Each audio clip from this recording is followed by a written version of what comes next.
Alors le calendrier des sensibilités écologiques, je l'ai fait remonter à plusieurs personnes dans différentes associations au niveau régional pour quelques aspects. Il y a des erreurs.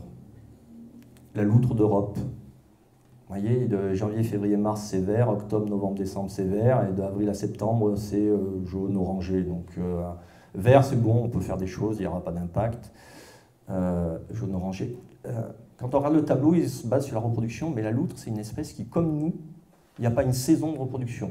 Une loutre femelle, alors elle n'en a pas tous les ans, mais il n'y a pas un mois en particulier plus qu'un autre où elle peut faire des petits. Ce n'est pas comme les chevreuils, comme les lièvres, comme beaucoup d'autres animaux qui vont se reproduire soit en automne, soit au printemps. La loutre, toute l'année, elle peut se reproduire.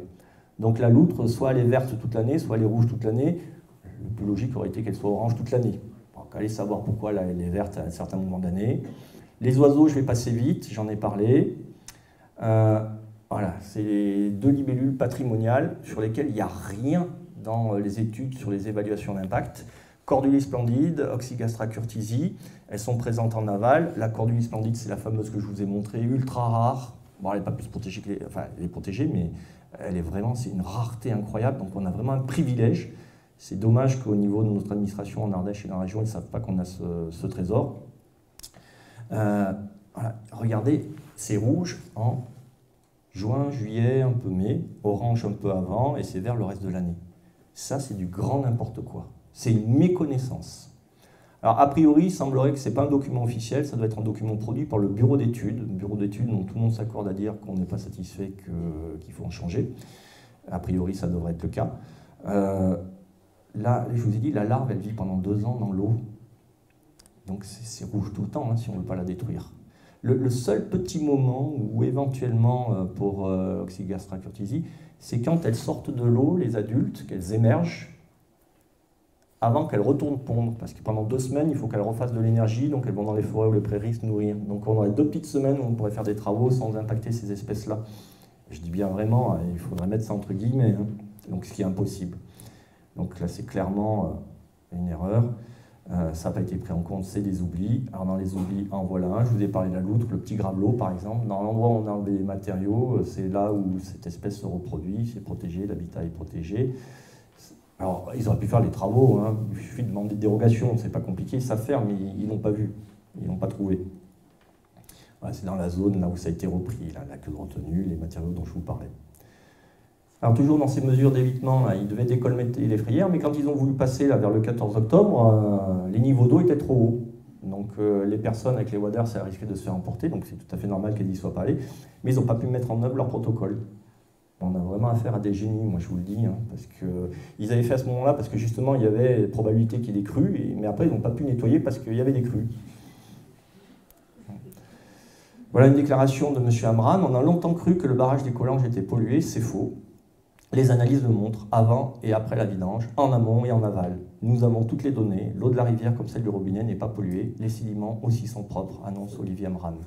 Pour le robinet, c'est vrai. Hein. Pour le robinet, il n'y a eu aucune pollution. Ça, il ne faut pas dire n'importe quoi. C'est une inquiétude dans la vallée de boire l'eau du robinet. Et c'est surveillé, c'est un point fort. C'est une ligne rouge pour nous très importante. La préfecture l'a bien entendu dans le dernier arrêté préfectoral pris en décembre. Elle impose au SDEA d'assumer le coût financier des mesures supplémentaires que l'ARS demande à ce sujet-là, donc c'est surveillé très étroitement dans toute l'année qui vient. Je vais zoomer un petit peu, ça c'est le document qui nous a été communiqué par le SDEA. Donc c'est pas nous qui l'avons fabriqué, qui l'avons inventé. Est-ce que, oui. Juste je t'arrête un peu, est-ce que tu pourrais revenir rapidement sur ce qu'il y a dans ce barrage, les sédiments? On va y venir. Tu vas y venir. On va y venir.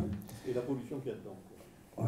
Analyse du SDEA, regardez cette colonne, j'en profite, je vous remontrerai tout à l'heure une autre, mais s'il y en a qui sont intéressés, on a imprimé quelques exemplaires des mesures des différentes structures. C'est des analyses du SDEA qui vous sont montrées là, ici. 3 octobre 2024 à 8h, barrage Vidanger. Tout ce qui est en rouge, on dépasse les seuils et les limites autorisées.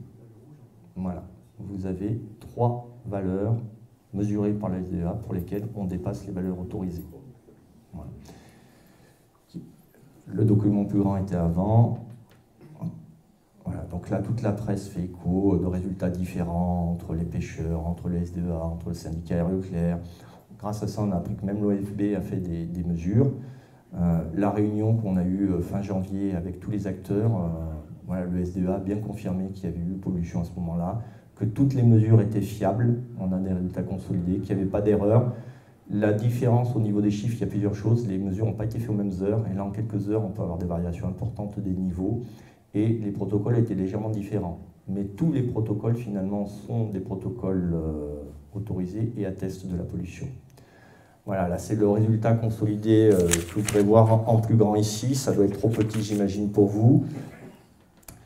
Là, c'est les mesures en amont, fédé de pêche et OFB. Donc effectivement, en amont, là, M. Amrad ne s'est pas trompé. L'eau, une eau parfaite, pure, ça n'existe pas. Hein.